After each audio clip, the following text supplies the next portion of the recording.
very warm welcome to all of you, but especially to the delegation from Dortmund, which is headed by the Lord Mayor of Dortmund. Thank you very much for coming and welcome.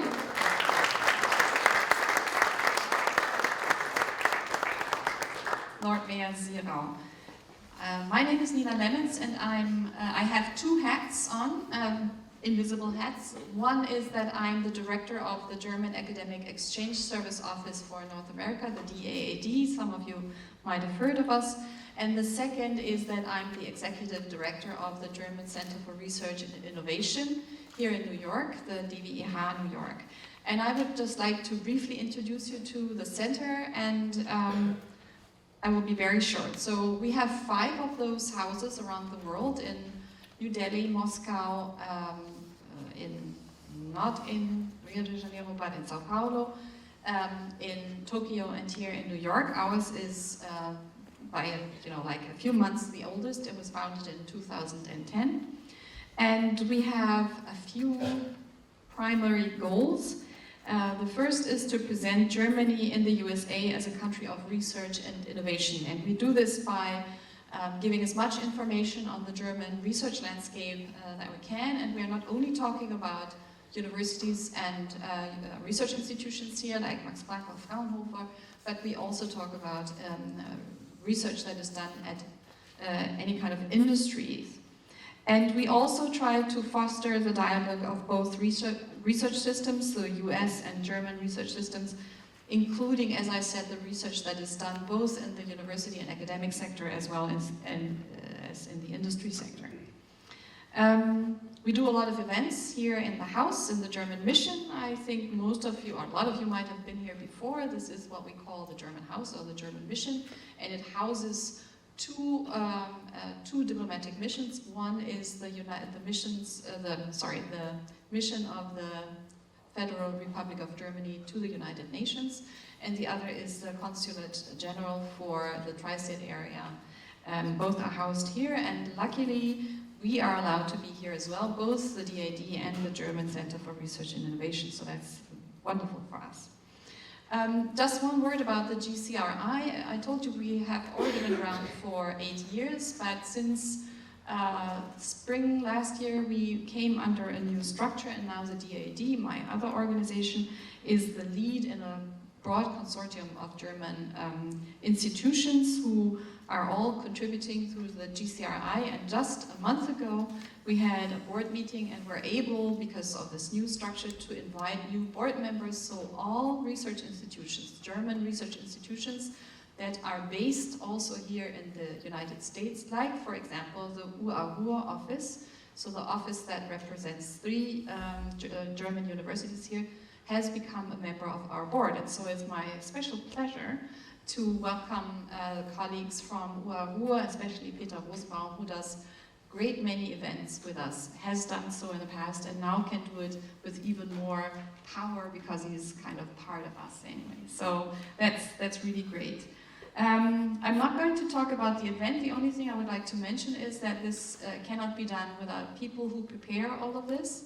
So I already mentioned Peter and his very small team, but he has some people in Germany who also help to put things together like this. But I have colleagues who also work here, and I would like to mention all 3 of them.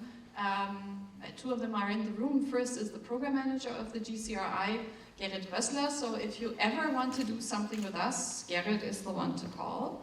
And then our information officer, Katharina Niesert, and she will also be live tweeting from this event, and you can see the hashtag. It's called regional visioning. So we always try to also produce some traffic on our website and also for our partners. So if you would like to hashtag, if you would like to tweet with us, please feel free. The third person you have met downstairs, that's Julia Jutscheda, who gave you your lovely name tag. So without further ado, thank you very much for coming. I'm looking forward to a super interesting evening. Very, very topical, I can only say, especially in a city like New York. And I hand over the baton to Peter Rosenbaum.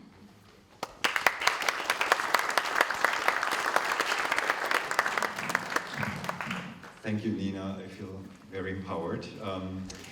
And I would also like to extend a very warm welcome to our distinguished panel, particularly Lord Mayor Ulrich Sierau and Jamie Bemis of Bright Power, Jim Koff, the Director of Bergen County's Department of Parks and Recreation, Wolfram Höfer, Professor of Landscape Architecture at Rutgers University, one of our partner universities, and I know it's officially called Rutgers, the State University of New Jersey.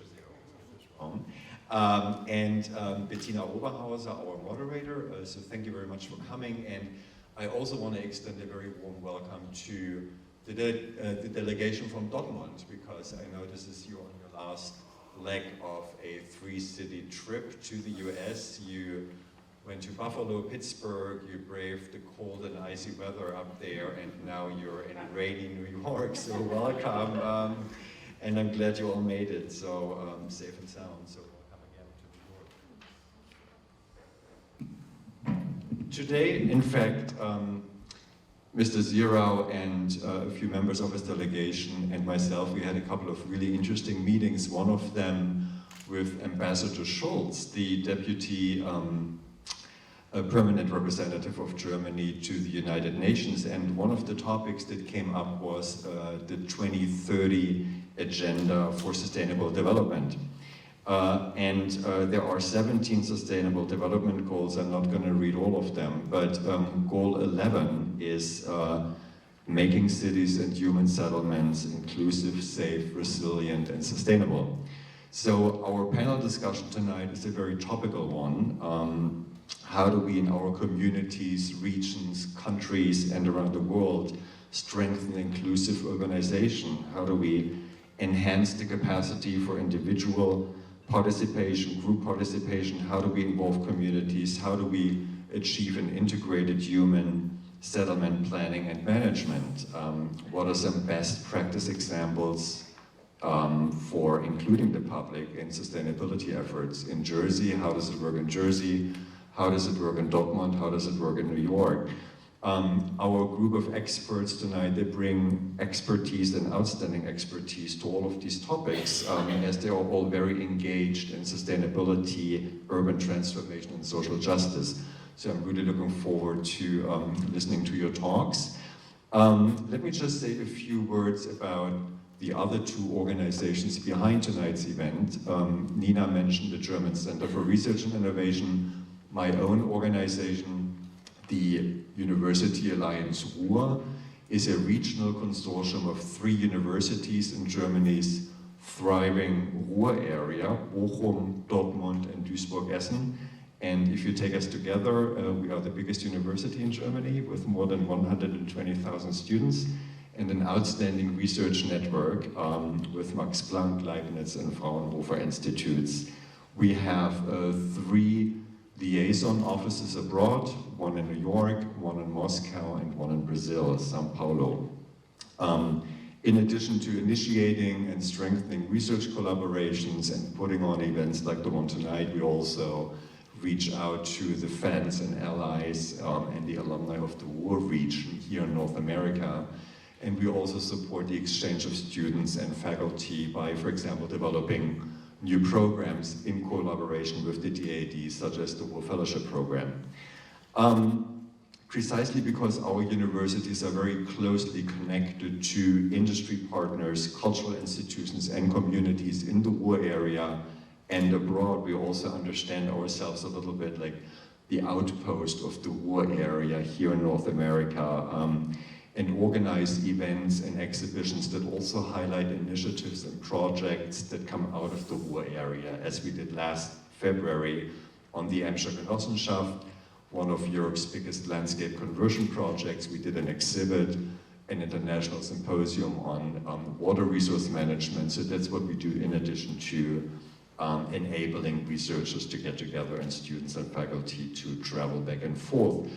And if you're interested in the Emscher project, we actually have the chairman of the executive board of the Emscher Genossenschaft and Lippeverband with us tonight, Uli Petzel. Uli, I don't know where you are. There you are. So if you want to learn more about the Emscher project and wastewater management, talk to Uli. Exciting topic. The second organization behind tonight's event is the American Council on Germany, and we have 2 representatives of that council here with us tonight, Rob Fenstermacher, who's standing in the back of the room, and Robin Camarora. The American Council on Germany is an independent, non-partisan, non-profit organization that was founded in 1952 to strengthen German-American relations. The council works across generations to provide a deeper understanding about Germany, Europe, and the importance of transatlantic relations. Now comes the Oscar acceptance part of my introduction. I would like to thank, of course, Nina, Garrett, and Julia Schanscheder. I want to thank Garrett. I want to thank Katharina Niesert, Steve Sokol, Robin, and Rob, and my wonderful colleague Tia Teves, who will be live tweeting tonight. So thank you all very much for helping us put on the event. As Nina mentioned already, silence your mobile devices, but don't turn them off, because you can join the conversation online, okay? Now on to our moderator, Bettina. Thank you so much for coming. Bettina Oberhauser is an editor for the European public television channels Arte and Dreisat. Bettina leads the production of science documentaries for Arte and has created more than 160 programs. Apart from innovative science programs, she builds international partnerships between public television stations and creates new opportunities for digital broadcasting.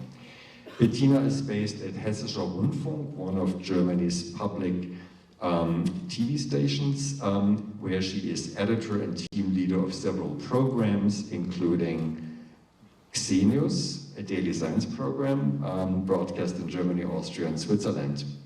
And Nano, actually, right? Nano is the program. I hardly ever watch TV, so I'm sorry, I got the name wrong. Bettina is currently a McCloy Journalism Fellow and is researching innovations in urban mobility. She holds a master's degree in Italian literature and is a graduate of the University of Munich's Department of Journalism. So that's it. Thank you very much, Bettina, and I'm handing it over to you and wish you all an exciting evening. Thank you very much.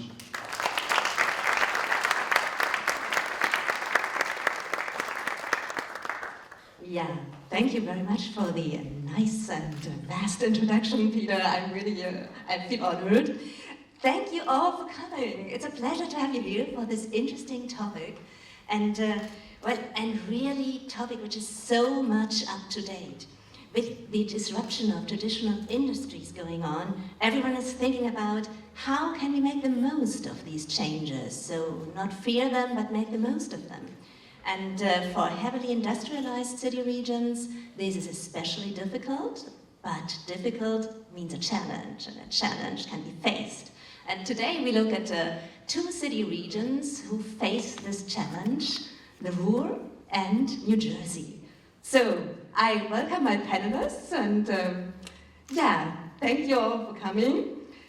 I present first presentation, for sure, the guest, Ulrich Zierau. I'm so happy to have you here. Ulrich Zierau, Peter already said it, is the mayor of the city of Dortmund. He's one of the masterminds behind Dortmund's remarkable transformation process. We are very curious to hear more about it. The former coal and steel city was awarded Germany's Most Sustainable City Award in 2014. I'm really curious how you got so far, and it has implemented long-term strategies for sustainable mobility and energy management. Personally, I'm really curious personally too, because 10 years ago, I was taping for a documentary, Bilderbuch Deutschland. I was taping there, I was standing on the Phoenix area, which was still an industrial area, no lake, nothing, and speaking with all these people, and we did a documentary about this transformation, and now for me it's 10 years after. I'm so curious, and here you go.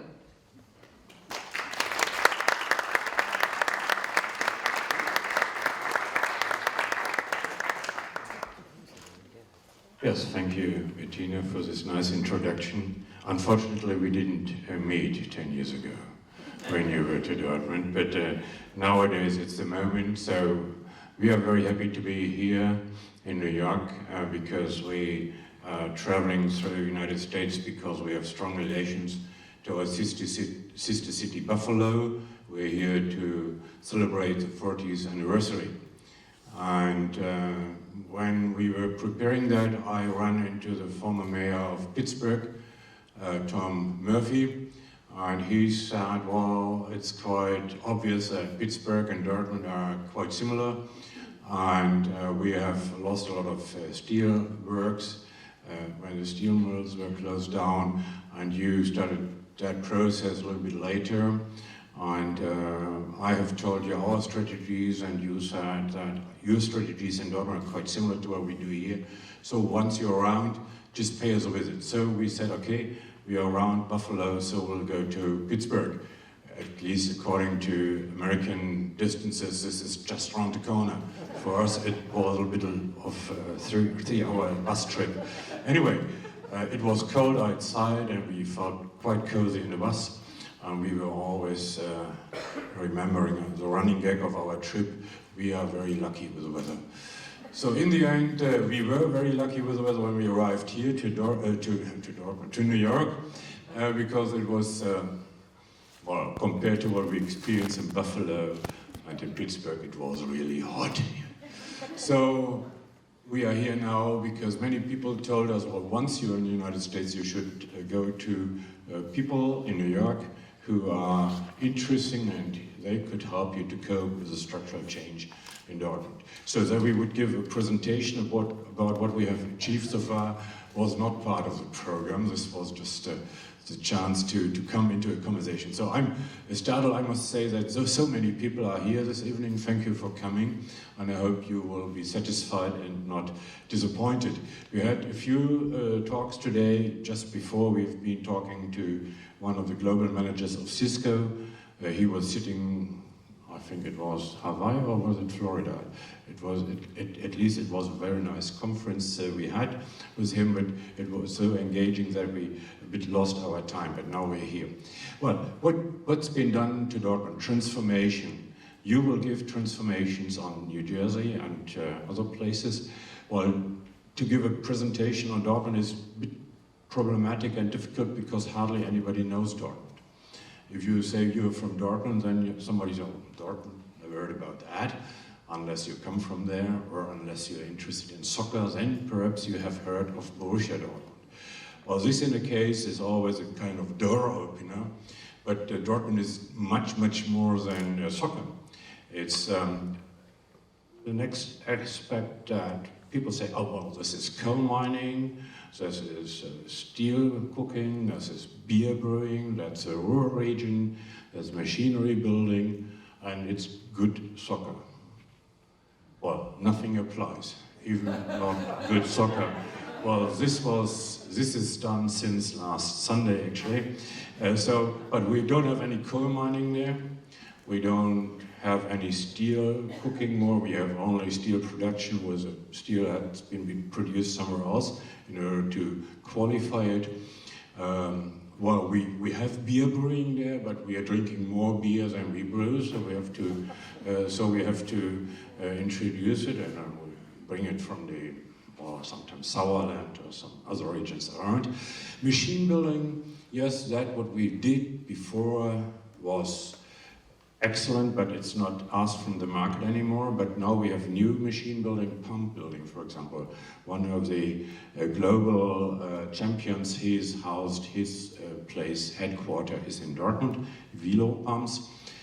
And in the Ruhr region, well, we only have 500 meters river line with the Ruhr, but we have 27 to 30 kilometers with the Emscher. So the Emscher is much more important to us than the Ruhr. And then we have the Lippe, so we have 3 rivers. This is in a way like Pittsburgh, it's more than Mesopotamia. They only had 2 rivers, Euphrates and Tigris. So we are quite a place that is loaded with prejudices and with old thinking about the place. And this does not apply only to what other people think about us. This is one of our problems because many people in the city still think it would be like in the good old days. But it's different now. Different it is because between 1980 and 2000 we lost about 80,000 jobs out of 320,000 jobs, so 1/4.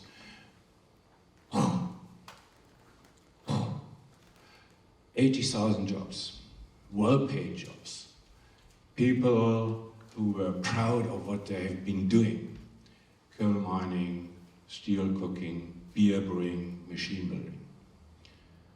And this is not only an economic effect, this is a mental effect as well. Something you've done before, you are still longing because this was your identity. You were proud of it. And everybody was saying, well, you're a good guy because you're miner, steel cooker, brewer, and you had something you could believe in, and others said, well, you're a good guy. And once this is lost, you lose a lot of your identity, and you're very nostalgic about the good old times. So it's a problem for those people who are responsible to steer that place into a strong future, to make offers, to define opportunities, and to get this mental shift done. So we were quite happy because we are a place that's covered with universities in a way. We had the first one from 1892. The emperor allowed us machine building in a small fraction. But then, about 50 years ago, the nowadays technical university was founded, and this is really an asset to not only Dortmund, it's an asset to the whole region. But this brought us into new topics. This brought in new people. For example, me, I went to Dortmund because I wanted to study spatial planning. So actually, because of this technical university, I went to Dortmund. If I hadn't gone there, perhaps I wouldn't be the Lord Mayor nowadays. So I have to thank you to the Chancellor and all the other ones representing the technical university nowadays. And now I'm the president of the Alumni Association of the Spatial Planners. When we had this crisis, 1980 to 2000, it was the local government together with the Chamber of Commerce and together with the president of the technical university to say, well, we have to do an initiative. And they started to bring up a technical center. And out of this technical center, as an incubator, we finally got a technology park worth 11,000 jobs right now. And this happened through a lot of startups going from the technical university to this incubator, and then they grow, and from the incubator they went to the technology park, and many of them have left the technology park now, and they're out in the wilderness of the surrounding, and they're very, very active and very, very good in building up new jobs and strengthening the economy. So, finally, in the years starting from 1985 to now, we have had one interesting approach, because nowadays our economic is based on information technology, on biomedicine, on micro and nanotechnology. We are strong in logistics, we are strong in healthcare, and we are strong in many, many different services. So nowadays we have 330,000 jobs. You remember in 1980 we had 320,000, we went down to 240,000, and now we went up to 330,000. So we are better off than we were before the crisis. So the crisis was our chance in a way. So what did we do in that time? Well, when the late ambassador of the United States to Germany was paying us a visit a couple of years ago, 18th of June 2014, he was looking at on all that and said, well, technical university, a lot of startups, then this technology center, then this technology park, a lot of foreign money and a lot of know-how transfer. Well, this in a way reminds me to Silicon Valley in the beginning, so I will call you Silicon Dortmund. We were not quite unhappy about that branding, but we know that Silicon Dortmund nowadays, Silicon Valley nowadays, is much different than it was in the beginning. And we know that we are coming from the old economy, and that we have, I mentioned already, to organize a kind of mind shift. So it's difficult to compare Dortmund with Silicon Valley. Actually, and this is one of the lessons we learned from our trip right now, we are much, much closer to Pittsburgh, because Pittsburgh was old economy and now has this transformation process with a lot of knowledge from the universities, Carnegie Mellon University, Pitt University, and many other institutes there. So out of this trip, we think that we should cooperate perhaps more with Buffalo, Pittsburgh, New York, Boston area.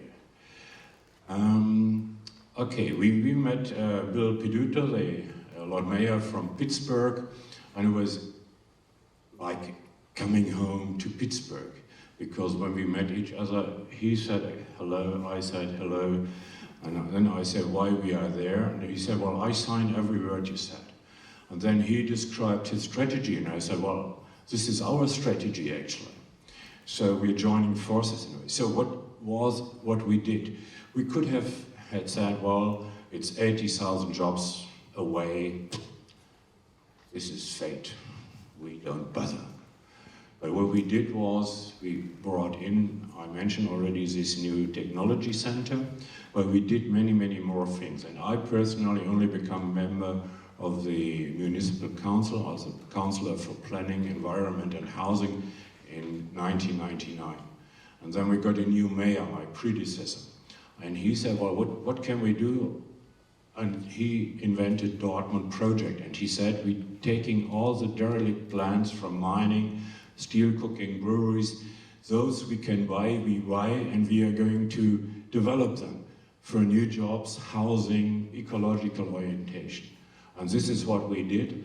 And the other spaces we could not get, we asked other people to do so, and when they wanted them, we said, okay, we have an idea, we have an orientation, and it should be you to follow that, and we promise you that you will be part of a success story, and that the money you put into that process, you will earn out in the end, and you will be a rich person, not only from the money, but from the success you have experienced. And in the meantime, we have many, many spaces.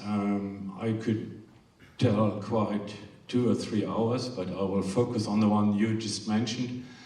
It's in Phoenix, it's not Arizona, it's in Dortmund, Hörde. And this place was an old pitmen's area, and it was the area of steelworks. You will find pits, they come still from the Middle Ages, and they come from World War II. And the whole space is filled up with people digging for coal, because during World War II and the time afterwards, everybody was hungry and they were looking for heating material. And so the whole place is like Swiss cheese. So if you go there, you will drop into holes when you are not careful. And so we have 2 spaces. One is Phoenix East, where this old steelworks were on, and then we have the western part, where all the ferments were producing the steel, and then this was transported to the eastern part to be processed. And under that we had a river, the River Emscher. When I came to Dortmund in 1976 as a young student, our lecturer said, well, we show you steel production. And then we went to this production plant, and the steelworker said, well, nice to have you here. And do you know that underneath us there's a river flowing? And we said, well, they're pulling our legs because they think, well, they are just students, they're stupid, we tell them stories. But they were right. Underneath the production plant there was a river. And this was just one aspect of what industrialization does to landscapes and does to places. They use them and they destroy them as far as ecological aspects are concerned. It's not sustainable at all. So if you want to rebuild a region, you have to bring ecology again into that region, and you have to destroy the destruction. So this is what we did, because we said, okay, this place is a very old water landscape place. The Emscher is stemming from an old Latin name. When the Romans were coming to us, till Westphalia, we only beat them in the year 9 after Christ.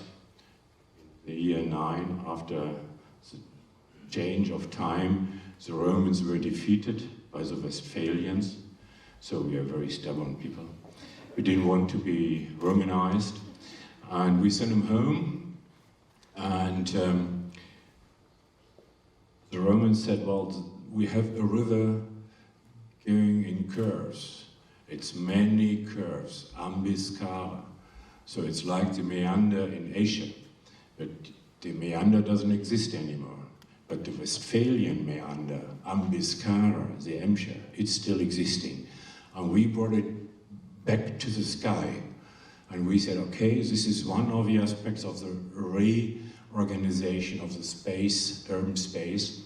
And so we said, okay, once this steel mill and production plant closed down, this was on the 28th of April 2001, it's 17 years ago now, we will start to build a lake there, because in earlier times it was a water urban landscape, water as landscape. So everybody said, you're idiots. You can't do that. We have to keep that space for more production coming. And this has to stay a production place. Then others said, well, because of mining going on there, you wouldn't keep the water. The water would go till New Zealand. And you wouldn't keep it there. Even when we said, well, we have groundwater, and this was pumped away by the pump system there, and when you close down the pumps and the water will rise, nobody was very much convinced on that. Then we said, well, okay, we will do it on the level that the local authority is doing it. The local parliament decided to do so because there was no private investment. We had a big discussion that this should be a project that should be followed by a private investor. But once a private investor became aware of all the risks in that project, he said, goodbye, I'll come later when you have managed all this structural change. I'll be here again, but not at that time. So we had to do it, but we were very determined. And we had a lot of support because university, I mentioned already, we had a lot of people from the universities, they were supporting us. Many people from the surroundings, they were skeptic, but they said, okay, well, we are willing to have a new landscape, we want to have a new project. And so we did. It took some time, so we started, as I said, relatively quickly in 2001, because the municipal parliament decided on the 5th of May that it should be that lake and that we should start the planning process. And it was on the, I think, 1st or 2nd of October in the year 2010 when we opened the new lake. We were supported by Larry Hagman. Most of you will know him when you watch Dallas on TV. It was this guy with a hat. And he was turning up, and he was asked by the journalists, what are you doing here? And he said, well, I'm opening lakes in Europe. And then the journalist asked him, well, where have you been to and where are you going to? And he said, so far it's the only lake in Europe I'm opening. So this was very good public relation. And nowadays it's the lake, and it's many, many housings around to the north side and the south side, and we have many, many, many new jobs of new enterprises, of startups who came to that place because they said, we are very active globally, we have to pay high wages to our workers, but we have to offer them a good place to work. So it's like working in a park in a way. And so this is part of the overall success story. All our other planning we are not doing it on a green table, in a green back room. We are doing it with participation. We are doing it with swarm intelligent approaches, people from the university, from the economy. We are doing master plans. We are doing integrated district concepts. We are doing a lot of competitions. And so you just mentioned we were awarded to be the most sustainable cities among the big cities in Germany in 2014 for one of our bigger projects now, which is called Northward, because we are taking care of the north of the city. We just recently were awarded with the European Public Sector Award because the jury said, well, it's so much participation in that, you will never find something again in Europe. And so we said, okay, but we are just starting with that project. It's a decade project, and this year we just started with the first year of presentation, but we will go through another period. We will have a middle presentation in 2020 and final presentation in 2025.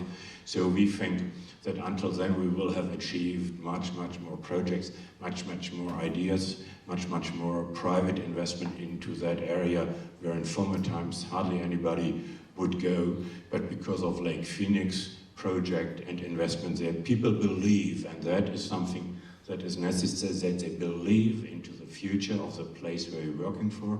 And what we achieved as well is a kind of mental shift, because those who said in the beginning, you are mad, the water will go to New Zealand, you will find them just walking around the lake and saying, didn't I do that well? And this public government was so happy that they could part of the story I was starting with. So this nowadays is a project of the people, and this is how it should be, because success has many fathers, and this applies to what we've done in Dortmund. Thank you for your attention.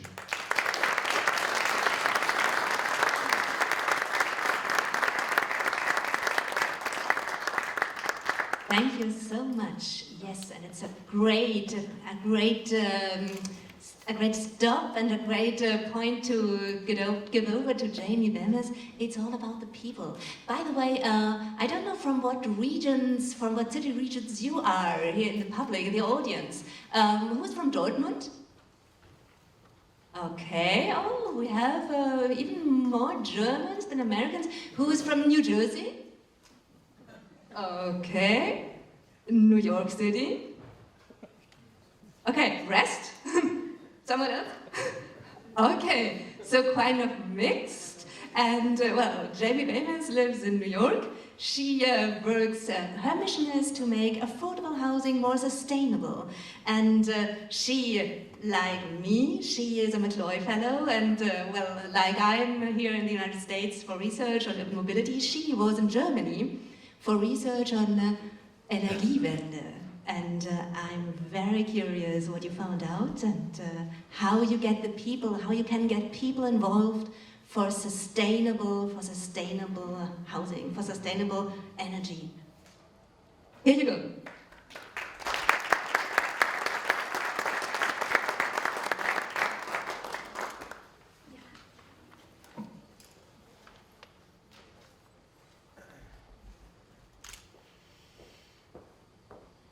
Guten Abend, liebe Damen und Herren. It's a pleasure to be here. I just want to start out by thanking the University Alliance Ruhr, the American Council on Germany, and the German Center for Research and Innovation for putting on this fantastic event. I have to say, as a city planner, I'm a dork about urban visioning, and it's a pleasure to participate here tonight. So, as Bettina said, I'm a mechanical engineer and a city planner. And my current job entails working with affordable housing developers across the city to make new developments and existing buildings more energy efficient. I was in Germany last month for about a month, studying innovations in the built environment and renewable energy innovation and energy innovation with regards to energy supply and management. And all of these experiences have inspired my work, and I look forward to sharing that with you here tonight. So I want to share with you two goals that are very personal here in New York and sort of orient my thinking on a day-to-day basis. The first is Mayor Bill de Blasio's goal to build or preserve 300,000 units of affordable housing by 2026. And the second goal is equally as important, and that's to reduce greenhouse gas emissions by 80% below 2005 levels by 2050. And I bring up these two goals because at first they can feel like they're in conflict with one another. And it's true that there is some tension between them, but I actually see them as an incredible moment of opportunity. And as someone who is an engineer, I find a lot of inspiration at the nexus of these two issues because it's an incredible opportunity for problem solving and creativity. And so that inspires my work on a daily basis, and this is sort of what I take as my personal marching orders every day. So I want to talk to you tonight about 4 trends, because what we're talking about here tonight is how communities are engaging with civic engagement and how that process is being affected by global trends. And I see climate change and environmental degradation contributing to civic engagement in 4 specific ways. First, by fostering grassroots activism, by encouraging energy self-sufficiency, which then leads to broader conversations around where we get our resources and so on, contributing to interdisciplinary solutions and new ways of thinking, and also leveraging new technologies and thinking about how new technologies fit in with the missions that we're working on. And so I'll speak about each of those trends briefly and then talk about how we as civic leaders, as corporations, and as community members can fit into and support these trends. So first I want to talk about grassroots activism. So here in the US, but also in Germany, many of you may have heard about the Standing Rock protest against the Dakota Access Pipeline that started in 2016. But I bet few of you know that we have a similar fossil fuel infrastructure protest movement right in our own backyard here in New York. So the Pilgrim Pipeline is a planned pipeline right now that's scheduled to run from Linden, New Jersey to Albany, New York. And there's been a grassroots activism movement that spans over 70 organizations in opposition to this. And I think it's really critical to think about how the communities that are along the pipeline are recognizing the risks to their land and to their water and are developing grassroots opposition towards it. And one of the things that I think is particularly unique is how this movement has contributed to new conversations in the public sphere around indigenous rights. And what we're seeing, not only in these pipeline opposition struggles, but in other environmental justice struggles, is the centering of marginalized communities. So communities that have been economically or socially disenfranchised, sometimes for hundreds of years, are now finding their voice in affecting the public sphere.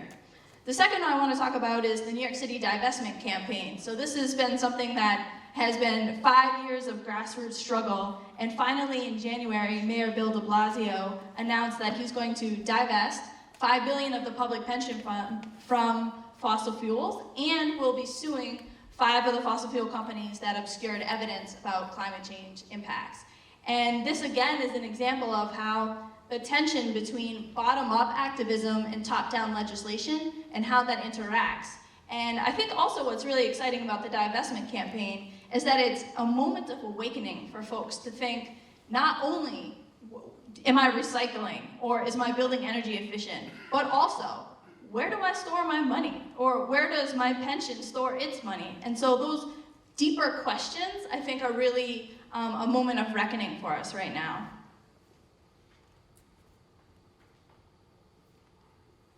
So next I want to talk about self-sufficient power. So climate change, of course, is a global phenomenon, but the effects of climate change are often very local. So here in New York, it was only 5 years ago this past fall in September that Hurricane Sandy swept through the city and left millions without power. So I'm from Boston originally, and both in Boston and here in New York, the risks of sea level rise and storm surges are very real. And that's affecting public policy, and it's affecting the way people think about their own vulnerability. So we had folks in the Far Rockaways who were without power for weeks. And so there's been now a shift towards having self-sufficient power. And we're seeing a lot of innovations in this front. The first is with solar co-ops. So here in New York City, there are obviously some homeowners, but above and beyond, the city is composed of multifamily buildings. And in the past, there were some difficulties in having solar power on your roof and have it credited directly to your electric bill. But now that's possible. And so we're seeing solar co-ops pop up around the city. And this is great for instances where multifamily buildings are prevalent. And I think with this new legislation, we're gonna start seeing solar on so many more roofs. And it's really inspiring because, again, while this is a very tangible, practical, technological thing, it also is starting the conversation around where we get our resources and sourcing. The second thing I want to talk about is something that my own company developed called the Resilient Power Hub. And basically it's a small power plant that's made for multifamily buildings, and it has 3 parts. The first is rooftop solar, the second is battery storage to store the solar, and the third is cogeneration. And the cool thing about it is that if there's a power outage, you can still have heat and electricity. So for folks like, especially our most vulnerable community members, like the elderly, or folks who have medical concerns, if there's a blackout and they have this type of resilient power hub, then they still have access to, say, keeping their medication cold in a refrigerator, or getting down an elevator if needed. So I like to see how the very real experiences we have here in New York are affecting the way we innovate and are changing the conversation. All right, next I'll talk about interdisciplinary solutions. So again, I started my career as an engineer, and then I shifted into city planning. One of the things I love about city planning is that it's very interdisciplinary, but it's also something I've seen over the past 10 years really change in the industry. One of my favorite things is called triple bottom line ideas. You can call it people, planet, profit. It's kind of the same thing. The point is that whatever false walls there were between the folks that thought a financial solution couldn't be a good social justice solution, couldn't be a good ecological solution, those barriers are breaking down. And so now we're seeing more and more that folks realize with enough creativity and enough collaboration, you're able to develop solutions that are good for the environment, good for your bottom line, and good for social justice causes. So that's something that orients my work on a day-to-day basis, and I wanted to share one example here from New York City. The Sustainable South Bronx. The South Bronx is one of what we call an environmental justice community. They suffer from poor air quality as compared to other parts of the city due to a lot of the industry in the area, among other pollution concerns. And so the Sustainable South Bronx was founded in 2001 as a grassroots response to this. People said, you know, we're gonna clean up our neighborhood, we're gonna make this a better place. And so they built an organization that now does green jobs training, and they paint roofs white in order to minimize heat island effects. They do solar panel installations, and they're training people for good green jobs. And so I think that that's an important example. You know, the mayor from Dortmund, Herr Sierra, was saying how jobs are changing, and they are. And so I think green jobs training is an important component for anyone in the city planning sphere to always bear that in mind and think about how we're either going to retrain our workforce or give people tools to move into the future in a successful manner and in an inclusive manner.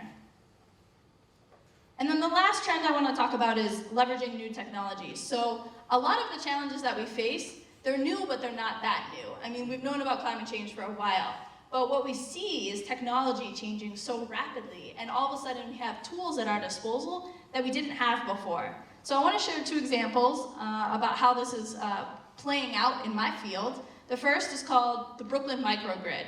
So this is really cool, and many of you may actually know of it already. Basically, it's solar, so residences and businesses are putting solar on their roof and then using an online platform, selling it directly to other consumers. So there's no utility involved at all. It's using a web platform to share resources. So that's something that was not available to us not that long ago, and I think it's kind of, you know, a new innovation, and also kind of gets back to the sharing economy that's emerging, and that's I think a really powerful place for innovation right now.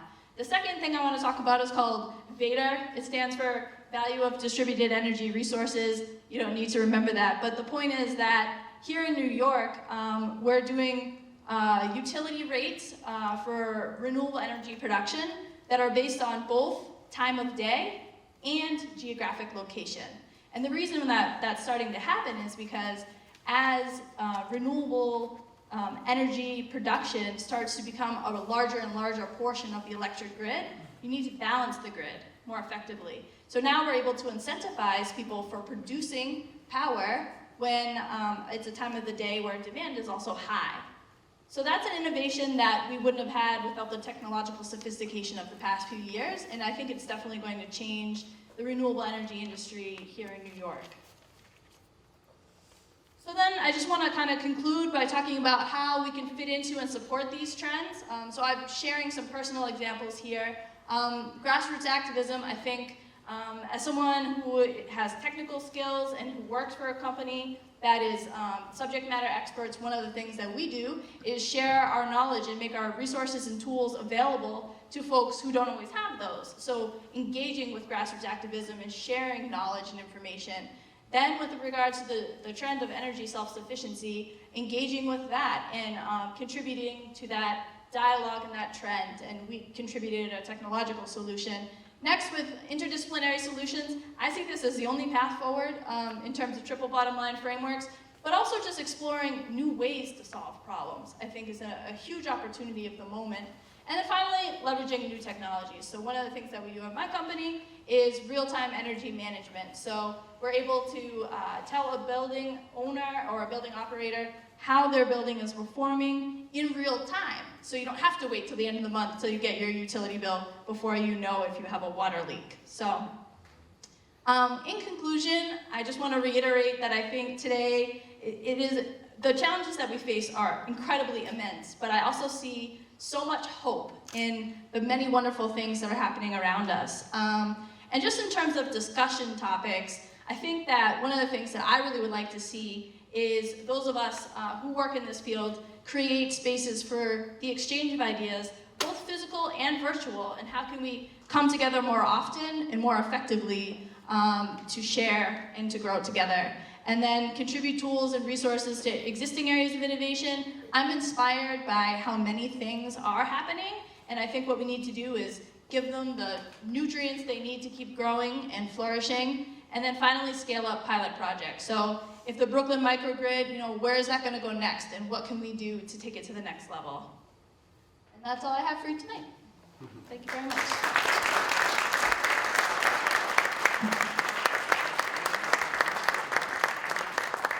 Thank you so much, JB, for this passionate speech. By the way, the sophisticated technology, it's also in my field, the mobility thing, it's a really interesting perspective. But we also need nature. When a city region changes its face, we need landscape architects, and such as Dr. Wolfram Höfer. He studied in Munich, but he really was so interested in the Emscher region that he made this his really interesting, part of his research. And now he's in New Jersey at Rutgers University, and he has the perfect transatlantic perspective. And now you can tell us how Dortmund is different from New Jersey, and I'm so looking forward to it. Thank you so much. What a pleasure.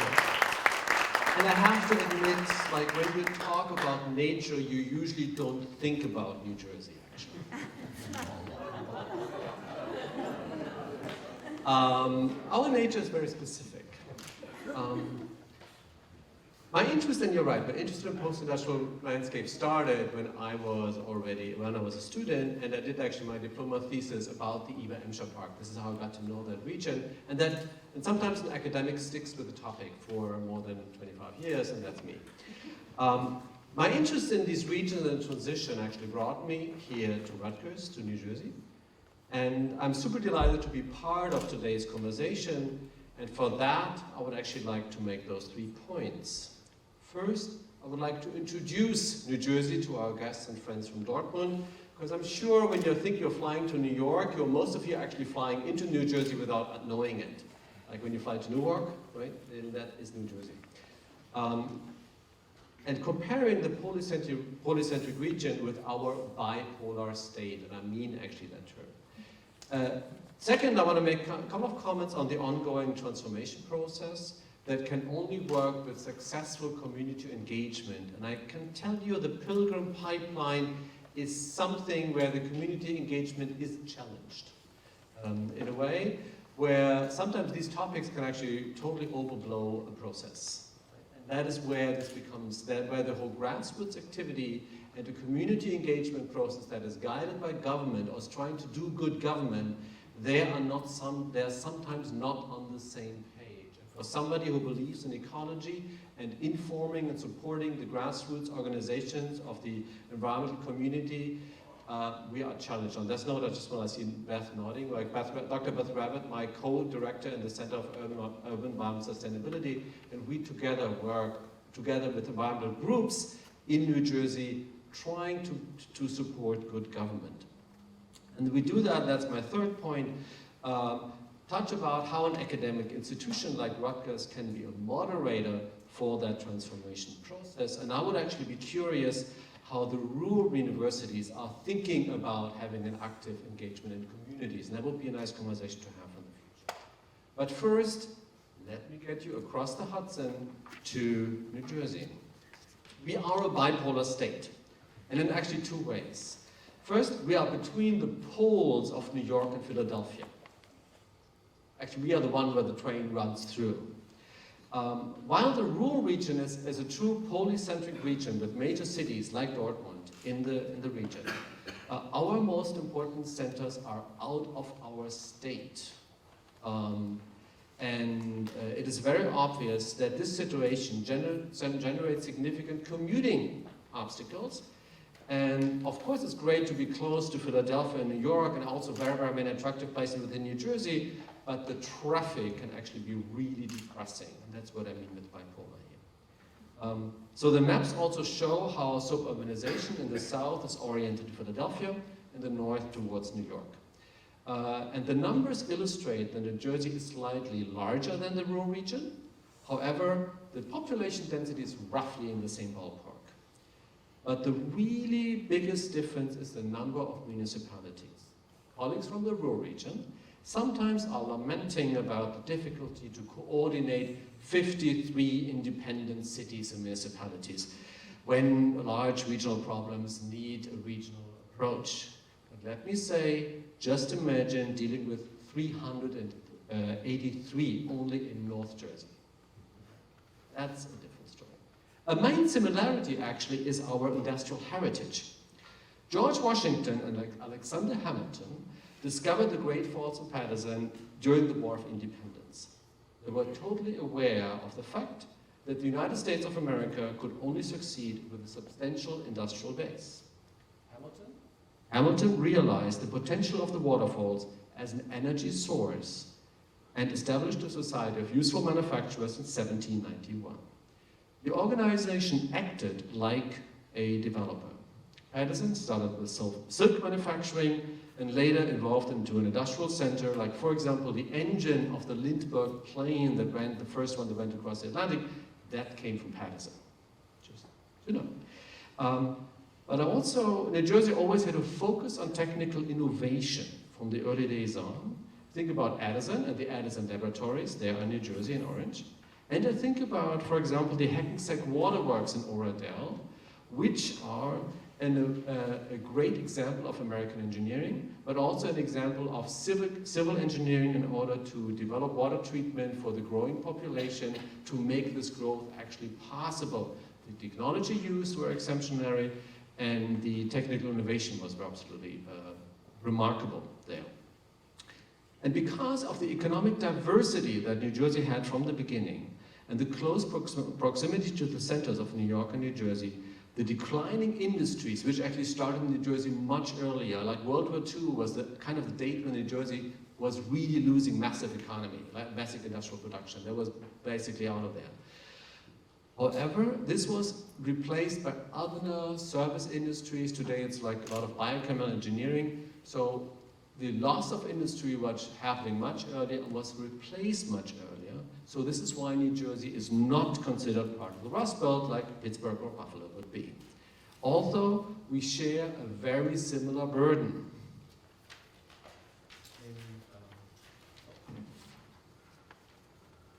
It it is very hard to find a piece of land for development that is not contaminated. While the Ruhr region has a significant disparity from north to south, and they kind of say there's one freeway is kind of the equator between the rich people and the poor people, New Jersey is still suffering from the consequences of the white flight into the suburbs. We had the racial issues of the 1960s and 70s were a big trouble for our city centers. New York recovered from that. Newark didn't. So we're still under that impact. Urban centers like Camden or Newark have still substantial poverty issues with all the urban problems that go along with it. And economic and ethnic differences lead to a highly diverse population. And this brings to my second point.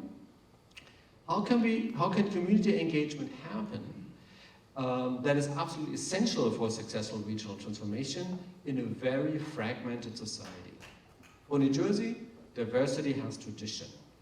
New York and New Jersey are essentially, like historically, the gateway for newcomers on the East Coast. Peoples like to hang out with like-minded people. However, the New Jersey state law from 1878 made it possible that property owners who controlled at least 10% of the taxable real estate in a township could make their own. Just split and make my own town. If you have enough people who get together who want to do that. That sounds great if there are people you don't get along with. Just gather with your friends and do your own little thing. However, that caused numerous problems, certainly when you think about home rule. New Jersey is a home rule state, meaning that important questions like zoning, but also, can you open your stores on a Sunday? Like, if you get to Bergen County, you're surprised that stores actually close on Sundays. It happened to me, the IKEA in Bergen County is closed on a Sunday. They have the right to do that. In the same way, can you buy alcohol in the town? That is a local ordinance that can decide. So imagine the power that a town has. Maybe some mayors might be desirable, but for regional planning, that's a disaster. And it is linked to a strong tradition, certainly in New Jersey, to make your own voice heard. And the tradition of voicing individual opinions is actually today we see that, certainly when we do a lot of community engagement, we see that as much more turning into self-selected segregation. We tend to stick with folks with whom we share similar ideas, like-minded people. People watch their own partisan news channels, and even the forum of the internet is becoming much more an echo chamber. Politicians, forgive me for saying that, tend to like that because this supports a strong supportive vote base. If everybody's on the same page, you can really count on your voices, and they vote as you like. But in this whole situation, parks are the place, and I'm taking the New York picture here. Parks are different. Public parks are the only place but the true public realm, where people from different walks of life actually mingle and interact. This is where we still get together. This makes public open spaces even more important for a just and stable society. And celebrating that diversity needs to be a part of any park planning and designing process. However, when I talk with students about community engagement, we actually did just hi to my students over there. We did this at our seminar today, discuss community engagement, and sometimes you guys are under the illusion that the needs of a given community can be summarized under one design idea, but guess what? That's really different. The reality is rarely the case. Rather, we find diverging interests often linked to socioeconomic diversity. And community meetings can turn into very lively discussions. The author of the most recent published book, Design of Democracy, one of the editors is actually a colleague of mine in my department, Laura Lawson, celebrated this diversity in the introduction. Democratic designers do not consider conflict a dirty word, but rather a time-honored means to honorable ends. It's great. And we believe in it, but not all politicians do. Because it's difficult to find this, it's difficult to handle disagreement in a public realm, and critical voices might reflect badly on leadership, and this might weaken the voter base. However, in controversial situations, a neutral moderator can be very helpful. And that brings me to my third and final point, the academic institution as a moderator. And this may be a component that is different from the rural universities. On both sides of the Atlantic, we share the commitment to excellent research and creating new knowledge. And by the way, I want to point out that Rutgers is much older. We are a colonial college from 1766. I'm not proud of it. But I'm actually not so sure how much the rural universities actually engage with local communities. However, that's an important component for American land-grant colleges for whom the engagement with community is such an important point. On the center, however, many of those colleges focus on rural areas. Our Center of Urban Environmental Sustainability has a much bigger focus on the urban and suburban areas, and we want to bring the discussion of community engagement into the urban and suburban areas and the whole land-grant college into those ideas. So our approach is to be experts without interest. And as an academic institution, Rutgers Center of Urban Environmental Sustainability is not considered a local player in the conversation, but a neutral entity without conflict or vested interest. In New Jersey, we are blessed with large engineering firms and planning firms that are sometimes actually under the suspicion of not being always having the interest of the people in their heart. And that they may be a little bit too close to some decision makers. And that is a thing about an academic institution that can play the role of a neutral point. And the second important component is that we validate the NGOs, the non-government organizations. Sometimes early conversations with individual stakeholders are relevant, and to identify conflicts. For example, the pipeline conflict in what my colleague Jim Koff is going to talk about a little bit later about in the Bergen County Parks Master Planning, we tiptoed around that and really tried to avoid that, because it's a different conflict and could jeopardize a process. And building trust is in this context the most difficult, but also the most important component. At a number of community meetings, I heard several times that people would just like on the way out, they would say, "Do you really believe that what I'm saying is counting?" And making the people believe and actually prove it is a challenge. Believe me, this is the city, we are the city of Jane Jacobs here. So we have, New York has experienced, and this region has experienced all disappointments with community engagement. And just building something trustworthy in the long run is a challenge for us, but also for all the administrative people involved. And on our webpage, we will invite you very much to enjoy and to have a look at our community participation pools and the process we do. And on that note, I would like to hand back and hand over to Jim Kaufman. Thank you.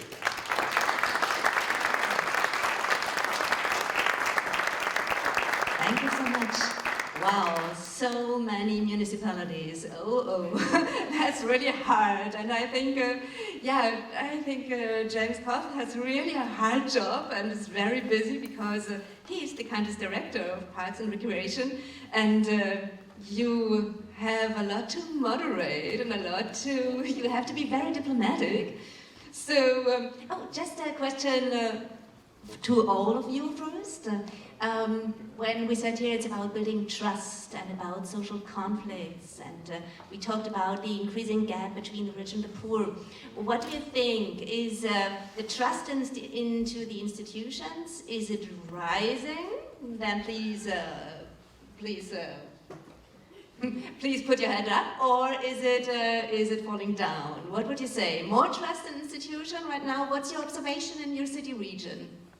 More trust in institutions and transformation processes? Less trust? Don't be shy, don't be shy. Less trust. Less trust. Whoa. Well, the ones who didn't raise their hands I cannot count, but so it seems less trust. That means you have even much more to do. I'm curious how you do it. James Koff, welcome you here. Oh. Thank you very much.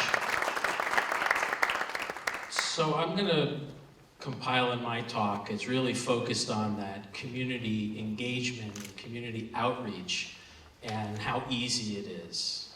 If it were easy, it would have been done 70 years ago when the park system was founded in Bergen County on the backside of World War II. Thank you, Wolf. I was trying to take the clicker with him. So I'm going to give you a brief overview of the Bergen County Park System. It's unique and interesting in the fact that this is a regional initiative that takes vision on the part of our elected leaders to have the courage to go ahead and do this in a state that has such, I'll call it secular home rule about what you can do in municipality A versus municipality B. And I think I can speak to this well because I will talk about the Waterworks project, a post-industrial project Wolfram mentioned briefly. It happens to exist in the town in which I was born and reside. And I was also president of the town council there for 6 years, where I had the opinion of I was going to determine what happened within our borders of 2.7 square miles, such a big community and 8,000 residents. However, in the flip side, in this role, I see how short-sighted that view really was when you need to look at how our communities continue to develop and how our urban centers are sprawling outward. Bergen County sometimes can be referred to as the sixth borough of New York City. It generally is, in some degree, a bedroom community where most folks commute into New York City for work and commute back out. And what I learned growing in Bergen County and not really knowing very much about the park system, it was really this hidden gem that the voters, through public referendum, established in 1947 to build this network of green open spaces as development expanded on the backside of World War II. And for a number of years, they were extremely successful and had great progress in that it operated as a commission, a semi-autonomous entity with the sole focus to develop, manage, and operate the park system. In the late 70s, early 80s, that changed when our form of government changed in Bergen County to have a county executive, which would be equivalent to the mayor of a municipality, but for 70 municipalities in Bergen County. That has had pluses, it's had minuses. When I walked into this role in 2015, I came off of a project that I worked on for 13 years, which was Hudson River Park on the west side of Manhattan from 59th Street to the Battery. I started in a design and construction group, and I headed park operations for 10 years. So I really looked at what we did there, and I said, how can we bring some of this to Bergen County? Because the dynamic's changing. We don't have any connectivity. We don't have a lot of trails. You look at other counties in the United States, like Mecklenburg County in North Carolina, that has a phenomenal network of trails. Even though they're not large green spaces like Central Park, there's connectivity, and that's important, and that applies. You'll see that at the end of my slides. But the Bergen County Park System is about 9,000 plus acres. It has 36 parks, a nationally accredited zoo, 6 golf courses, 2 equestrian centers, an environmental center, and 9 historic sites. And as I mentioned, this was all developed without a master plan. And what happens when you don't have a master plan that's adopted as a rule of law is that the system becomes flexible. Well, Mrs. Anderson in this town thinks that we should have pickleball courts. Okay, well, you know, I'm running for re-election and I built some pickleball courts. Great. So what happens though is that you have disparity in terms of available open space. And to touch on a term that Wolfram introduced me to, that we really don't have any pristine land in Jersey, it's Jersey pristine, which is basically post-industrial or reclaimed or adaptively reused spaces. Well, Bergen County is the most populous county in New Jersey, has just under 1 million residents, 70 municipalities, and when I started this, I said, well, we really need a plan. I'm a landscape architect, I'm walking into this. I need something that guides us, sets a blueprint, because this is bigger than me. It's bigger than my boss, the county executive. This is about future development within Bergen County and infrastructure to support growing development. So we talk about trust in government. Sometimes there is, more times than not, unfortunately, there isn't. because there's a thought or a perception that there's an ulterior motive, or the motive's not pure, or it's targeted towards a favored area or a favored cause, and a lot of that's really not true. Some of that perception was because we lacked a formal plan. So in order to ensure that trust was there and not take a gamble on it, we engaged Q's at Rutgers with Wolfram and Beth, who had worked on an earlier charrette and public engagement of the Hackensack Waterworks site, which has sat idle for 30 years and is the ire of the community. I don't have Facebook, but I have to listen to my wife tell me about how irate people in our town are about what's happening at the waterworks. Well, stay tuned. So it was really important to bring the credibility to the table of Q's as an academic institution to moderate the discussion, because the most critical component of our process really wasn't the planning. I mean, these things with professionals. We did studios with students. We saw really bright and great innovative thoughts. Community engagement was the most important part of this process from my perspective. And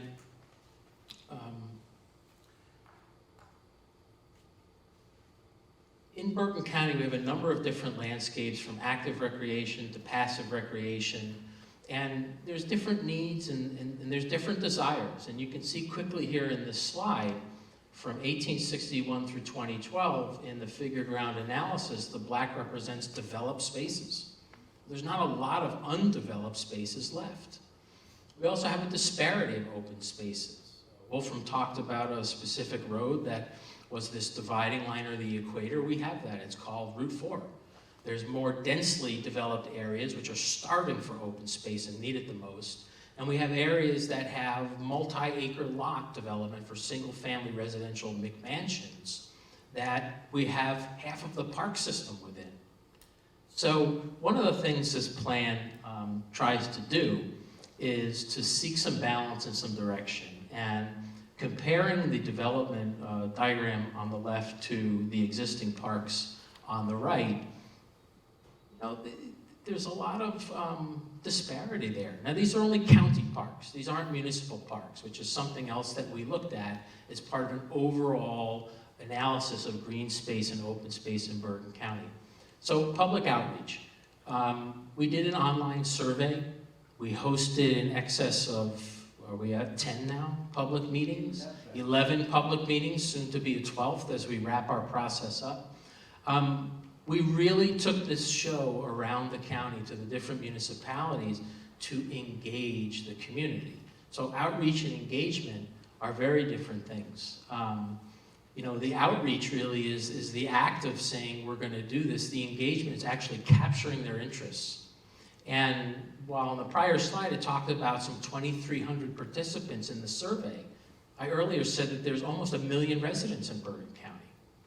It's good participation from our past analysis, but it's really, when you look at the numbers, it's really not that great. And I'll talk to that in a minute in a disparity slide. But the outreach, the groups, seniors, schools, millennials, community groups, community meetings, special interest groups, did they have trust in government, or was there the need for the moderator? Q stepped in as the moderator. The engagement, we did an online survey, we did town hall meetings, we had public hearings, we had presentations. We used social media, conventional media, project newsletters, and a website communication portal in an effort to obtain trust. And as we've moved in this process, we've actually adopted some of the things that have come through in our public meetings to give people a flavor that this process is whole, this process is right, and it's meaningful going forward. Where we've developed a marketing and events management group. We've changed our golf reservation system. Golf is very big in Bergen County. We have a very large Korean population that loves to play golf. We have a huge senior population that loves to play golf. So we automated that. We made that more accessible. And we moved a lot of our business functions because things were being lost in overlap because people existed in silos. Nobody really worked together. So we made some of these changes before we've even introduced the master plan. But Two disparities in participation I'm going to talk about. One is economic. The image on the left basically shows that you know, the folks on the lower end of the scale make up the larger population and lower income earned levels. And as you go up in your income brackets, there's less and less people. However, if you look at the graphic on the right, those are the people that really participated. The people we wanted to reach didn't participate. Why? Hindsight is really 20/20, and lessons are well learned in exercises like this. But when you look at this in the disparity of age participation, almost a quarter of the population of Bergen County is under the age of 18. That's huge. Zero participation. If I had to do this again, I thought maybe we would go out and engage kids and do a workshop and hear what they had to say. We heard from the 1%ers who had a special interest, or had the time, or had the flexibility, or the means to come out and advocate for their cause. So it's not to say that this participation is bad in any way, but it can be kind of skewed. We heard from people that really had interests that they wanted to be seen. And one thing that's happened in Bergen over time is that, you know, are you balancing development against the environment? And past distrust of decades has really built a very vocal environmental community in Bergen County.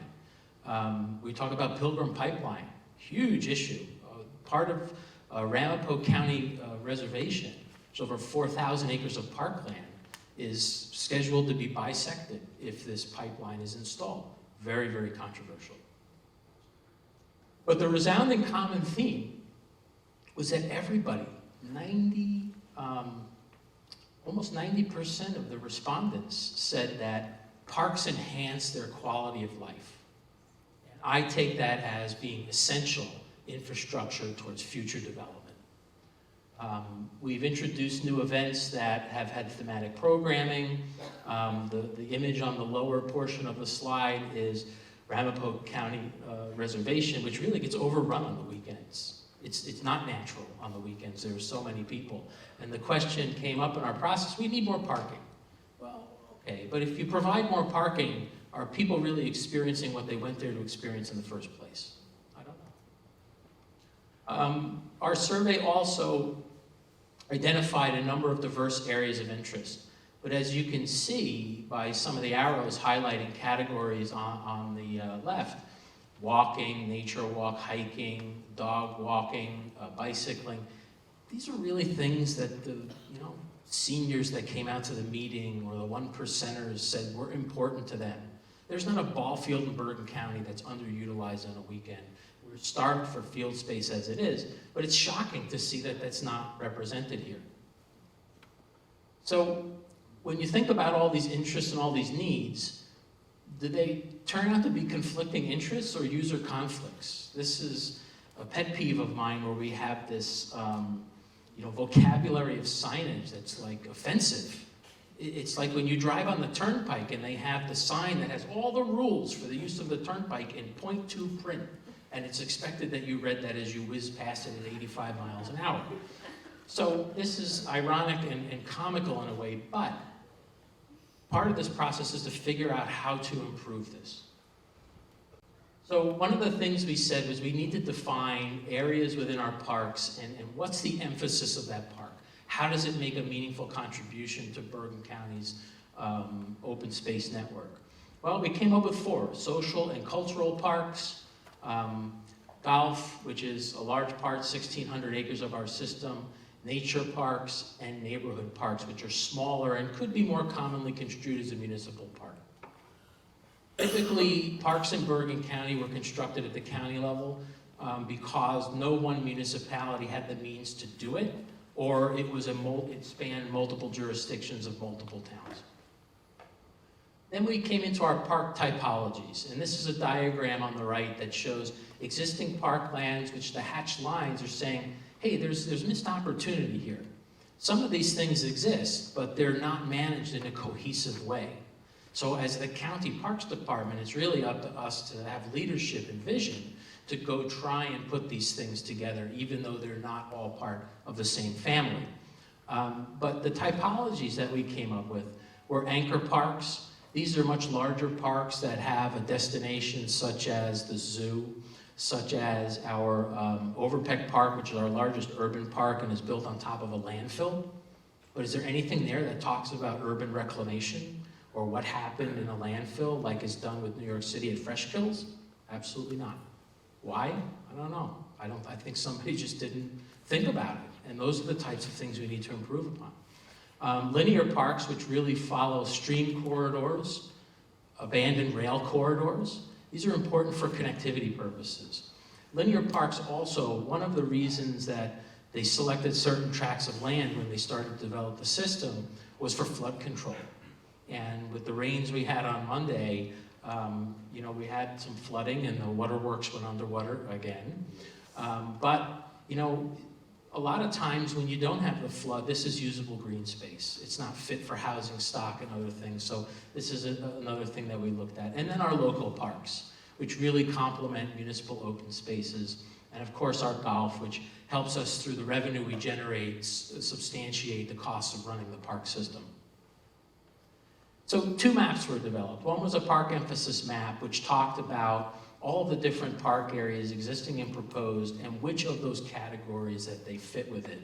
I apologize that this is too small to see, but you can get a flavor for the comprehensive document that was put together as a result of the community outreach. Secondly was the action plan.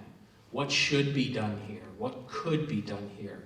What is a design team who's going to do a master plan for a specific park going to use as guidance? Valuable guidance that was obtained as a part of our community outreach.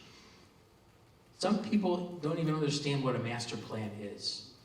We have people where we have to sell some of our own colleagues on the fact that this is not a one-stop shop that says that trash can goes right there in this park. This is at 30,000 feet. And I think one of the things that people need to understand is the purpose of the document and how it can help future development and lay a foundation and a blueprint. And lastly, I want to end on all of these boxes and these lines that pull all these things together. While it looks confusing and crazy, it was actually, in my opinion, one of the most interesting documents that came out in the master plan. All of the groups that we have a connection with, and that we've either opened or reopened channels of communication to be able to network with these folks, to get feedback, to understand what their needs are, and to serve them. Because that's what our role in government is, to serve our constituents and to have the courage and the vision to be able to provide the infrastructure that makes our communities what we are. And on that note, I'm going to end there because I know I've cut into the potential start of the reception, which everybody, I'm sure, is dying to get to. Thank you. Thank you so much. And thank you so much for this picture here. I think it's the best picture to make clear that transforming a city region is a very complex process that needs passionate actors and lots of cooperation.